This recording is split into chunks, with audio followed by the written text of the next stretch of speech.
Assalamualaikum warahmatullahi wabarakatuh. Nama saya Ade Solihin Supandi. Kali ini saya akan menjelaskan materi yang berhubungan dengan manajemen strategik.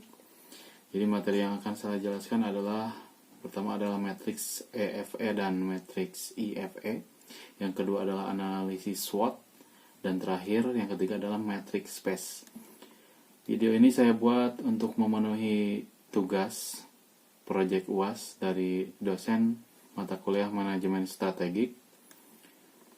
Dan untuk video lengkapnya silakan disimak berikut ini. Nah, yang pertama matriks EFE dan IFE ya. Metrik EFE merupakan alat yang digunakan untuk menguji lingkungan eksternal perusahaan. Faktor eksternalnya yaitu ekonomi, sosial budaya, politik, pemerintah, hukum, dan teknologi. Fungsi metrik ini digunakan untuk mengidentifikasi dan mengevaluasi peluang atau opportunity dan ancaman atau threat yang ada. Jadi kita bisa mengidentifikasi dalam sebuah perusahaan bisa mengidentifikasi peluang dan ancaman dengan metrik ini atau metrik EFE. Metrik EFE digunakan untuk mengetahui seberapa besar pengaruh dari faktor-faktor eksternal terhadap perusahaan. Ya, ini tahapan-tahapan untuk membuat matriks EFE ini ada beberapa tahapan. Yang pertama adalah menghitung bobot ya.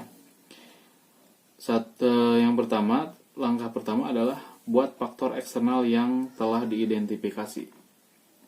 Yang kedua, bobot mengindikasikan tingkat penting relatif dari faktor terhadap keberhasilan perusahaan dalam industri. Di sini sudah ada tabel-tabelnya ya. Ini sampel atau contohnya. Kita bisa lihat di video ini ada faktor eksternal. Yang pertama, kebijakan pemerintah mengenai Go Organic 2010. Ini data diambil atau sampelnya diambil dari data tahun 2010. Ini kebijakan pemerintah mengenai Go Organic 2010 dan dukungan untuk mengembangkan pertanian organik. Jadi ini seputar organik ya. Di sini ada bobotnya, ada ratingnya, dan ada skornya. Setelah itu ada banyak lagi ya. Selain kebijakan pemerintah, ada lagi di bawah adanya peluang pasar buah organik yang luas, baik dalam maupun luar negeri. Di sini sudah ada perhitungannya, sampel perhitungannya, ya. Jadi bobot itu ditandai dengan simbol A, rating ditandai dengan B, dan skornya itu adalah C. Ya, C itu sama dengan A dikali B, berarti skor itu bobot dikali rating untuk cara perhitungan bobotnya. Yang selanjutnya untuk ancamannya di sini sulit dan mahalnya persyaratan sertifikasi organik ya. Selanjutnya ada tingkat pendapatan masyarakat rata-rata masih rendah. Ini contoh dari ancamannya ya. Untuk perhitungannya sama. Jadi ini dikali ya. Jadi ini ditandai dengan simbol atau huruf A, ini dengan huruf B, ini C. Perhitungannya hampir sama dengan perhitungan faktor eksternal. Selanjutnya menentukan sumber informasi. Ya, tahapan selanjutnya adalah menentukan sumber informasi. Kita harus menentukan narasumber atau pihak-pihak yang terkait dengan pengembangan usaha. Kalau misalkan kita perusahaannya untuk organik seperti tadi, itu berhubungan dengan masyarakat, dan masyarakat itu biasanya memang atasannya di atas masyarakat itu ada pemerintahan, yaitu pemerintahan desa dan kecamatan. Kita bisa mengambil data atau meminta narasumber dari kecamatan maupun desa atau pihak kepenyuluhan pertanian. Jadi seperti ini ada narasumbernya. Ini dari kalangan pemerintah. Contohnya ini ada Kepala Desa Blumbungan, Camat Larangan, Dinas Pertanian, dan lain sebagainya. Kalau dari masyarakat ada penggagas gerakan pertanian, ya misalkan ada kelompok-kelompok pertanian, pengurus kelompok tani, dan lain sebagainya. Selanjutnya adalah membuat kuesioner. Berikan peringkat 1-4 untuk masing-masing faktor eksternal kunci tentang seberapa efektif strategi perusahaan saat ini dalam merespon faktor tersebut. Ini peringkatnya hanya 1-4 ya. Dan 4 itu artinya respon perusahaan superior. 3 respon perusahaan di atas rata-rata. 2 respon perusahaan rata-rata. Respon nomor 1 berarti respon perusahaan itu jelek. Jadi antara peringkat 1-4 itu yang paling bagus adalah peringkat 4 gitu. Selanjutnya peringkat didasari dari efektivitas strategi perusahaan, sedangkan bobot didasarkan pada industri. Selanjutnya ini contoh pertanyaannya. Kebijakan pemerintah mengenai Go Organic 2010 dan dukungan untuk mengembangkan pertanian. Narasumber atau pengisi kuis ini bisa mengisi antara 1, 2, 3, atau 4 gitu. Selanjutnya untuk menghitung rating. Pertama ada narasumber, ada rating pertanyaannya, rating pertanyaan 1, rating pertanyaan 2, dan rating pertanyaan 3. Kepala desa ini merupakan hasil dari kuesionernya ya, sampel dari kuesionernya, dan ini bisa dijumlahkan di sini. Lalu menghitung skor, kalikan masing-masing bobot faktor dengan ratingnya untuk menentukan nilai tertimbang. Jadi kita kalikan masing-masing bobot, kayak tadi ya, untuk rumusnya masih sama, yaitu bobot A dikali B, itu bobotnya. Yang kedua, jumlahkan nilai tertimbang dari masing-masing variabel untuk menentukan total nilai tertimbang bagi organisasi. Jadi ini sampel atau hasil, atau contoh hasil dari perhitungan skornya.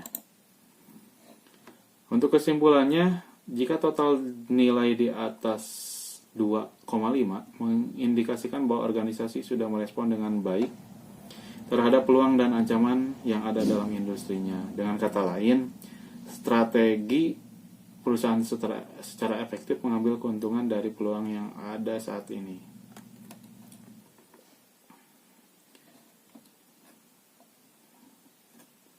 Itu ya. Jadi untuk penentuan atau tahap-tahap membuat matriks EFE. Selanjutnya matriks IFE. Untuk matriks IFE sebenarnya hasil dari perhitungannya untuk menghitung skor akhirnya hampir sama dengan matriks EFE ya. Cuman yang jadi pembeda adalah faktor internalnya. Sumber informasinya sama, kuesionernya juga sama. Kuesionernya hanya memberikan peringkat 1-4. Hitung ratingnya sama, penghitungan skornya juga sama. Ya. Oke.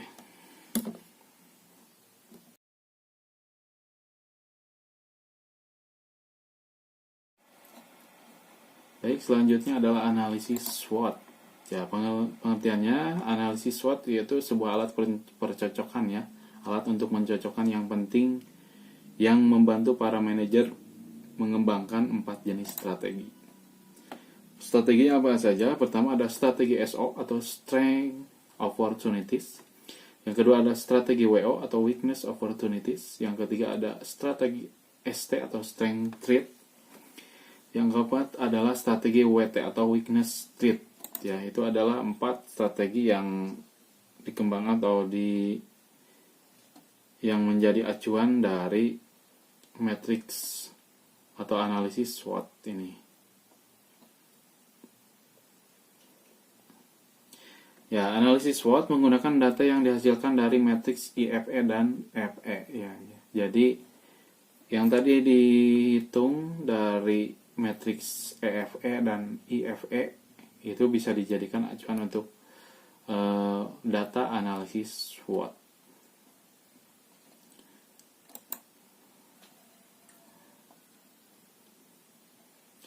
Ya, cara membuat analisis SWOT. seperti ini ya. Kita bisa lihat buat tabel 3x3, masukkan IFE di tabel baris pertama ya. Ini yang tadi kita masukkan ke sini. Selanjutnya masukkan FE di tabel kolom pertama ya. Kalau IFE dimasukkan di baris pertama, kalau EFE itu di tabel kolom pertama. Ya, seperti ini wujudnya. Lalu cocokkan kekuatan internal dengan peluang eksternal dan catat strategi sell strategi SO. Ya, seperti ini. Selanjutnya cocokkan kelemahan internal dengan peluang eksternal dan catat strategi dalam sell strategi WO. Seperti ini. Dan untuk hasilnya, ini hasil akhirnya seperti ini ya. Jadi IFE di sini, FE di sini, dan peluang ada di sini, kekuatannya di sini, kelemahan, ancamannya di sini. Ya, selanjutnya adalah matrix space ya. Matrix space atau strategic position and action adalah matrix dengan kerangka 4 kuadran atau agresif, konservatif, kompetitif, dan defensif yang menunjukkan strategi apa yang paling sesuai untuk suatu perusahaan atau organisasi tertentu. Jadi, sebuah perusahaan tidak akan sembarangan membuat perusahaannya tanpa perhitungan yang detail dan tanpa perhitungan dengan metode-metode perhitungan yang bagus agar pencapaian perusahaan tersebut bisa tercapai dengan baik dan maksimal. Ya, matrix space memiliki 4 dimensi ya. Pertama ada financial position, yaitu mencakup ukuran-ukuran yang menunjukkan kekuatan finansial yang dimiliki perusahaan. Ini seputar penghasilan perusahaannya ya. Yang kedua adalah yang di bagian internalnya ada competitive advantage, yaitu mencakup ukuran-ukuran yang menggambarkan keunggulan yang bersaing yang dimiliki oleh perusahaan. Contoh misalkan antara marketplace Shopee dengan Bukalapak, keduanya memiliki kelemahan dan memiliki kelebihan. Tapi orang lain bisa menggambarkan, atau user atau pengguna bisa menggambarkan antara Shopee dan Bukalapak, gambaran keunggulannya apa saja. Itu adalah yang dimaksud dengan competitive advantage. Selanjutnya dari dimensi eksternalnya adalah environment stability, yaitu mencakup ukuran-ukuran yang mencerminkan kestabilan lingkungan perusahaan. Selanjutnya di bagian eksternalnya adalah industrial strength, yaitu mencakup ukuran-ukuran yang menunjukkan kekuatan industri atau bisnis perusahaan. Ya, untuk mendefinisikan 4 dimensi tersebut adalah ada faktor internal dan faktor eksternalnya ya. Jadi dari faktor internalnya adalah aliran kas, likuiditas, leverage, dan rasio keuntungan. Itu ada di bagian financial strength. Di faktor eksternal di bagian competitive advantage adalah pertama pangsa pasar, kesetiaan pelanggan, kualitas produk, kontrol atas pemasok atau distributor. Selanjutnya di faktor eksternal di environment stability, pertama ada persaingan semakin tinggi ya. Ada perubahan teknologi, tekanan persaingan, hambatan untuk masuk ke pasar. Ini adalah sama yang disebut dengan hambatannya ya. Jadi sebuah perusahaan harus mampu bersaing dengan perusahaan lain dan mampu mengubah atau mengadaptasikan diri dengan teknologi terbaru. Selanjutnya di faktor eksternal di bagian industry strength ada produktivitas dan kapasitas, teknologi penunjang, pertumbuhan pasar, kemudahan untuk masuk ke pasar. Ini rating-ratingnya ada di sini ya. Untuk semua ratingnya ada 1 sampai 6, untuk peringkatnya dikasih 1 sampai 6. Berbeda dengan EFE dan IFE. Itu 1 sampai 4, kalau ini 1 sampai 6. Perhitungan rata-rata dimensi silakan. Ada di sini ya. Untuk pembagiannya atau rumusnya seperti ini. Jadi di total jumlah ratingnya dibagi 4. Semuanya sama. Ini untuk penjumlahan rata-rata FS dan ES dan CA plus IS ya. Yang tadi faktor-faktor internal dan eksternalnya. Ya, untuk strategi yang disarankan dari posisi titik temu perusahaan masuk ke dalam keadaan agresif. Ya, ini untuk strategi yang disarankan untuk sebuah perusahaan. Agresif itu berarti organisasi tersebut berada dalam posisi yang sangat bagus untuk memanfaatkan kekuatan internal sehingga dapat menarik keuntungan peluang eksternal. Ini strategi kuadran konservatif, strategi kuadran konservatif, kompetitif, strategi kuadran kompetitif, defensif. Ada strategi kuadran defensif. Ya. Mungkin itu saja yang dapat saya sampaikan. Untuk materi lengkapnya saya nanti masukkan di deskripsi. Jadi silakan teman-teman yang butuh materinya download di bagian deskripsinya untuk linknya. Terima kasih. Wassalamualaikum warahmatullahi wabarakatuh.